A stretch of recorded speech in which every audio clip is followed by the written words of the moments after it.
கற்பி கற்பி ஓடு ஓடு ஓடு சீக்கிரம் ஓடு.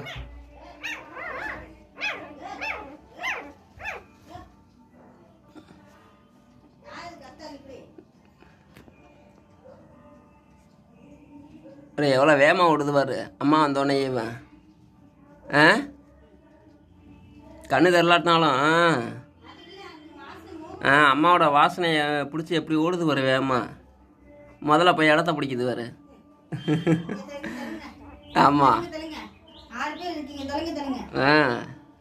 எவ்வளோ வேகமாக போய் இடத்த பிடிக்குது பாரு. இங்கே வர அடுத்து கண்ணு தெரிலாட்டினாலும் அவ்வளோ விவரமாக இருக்குங்க பூரா குட்டி பூரா.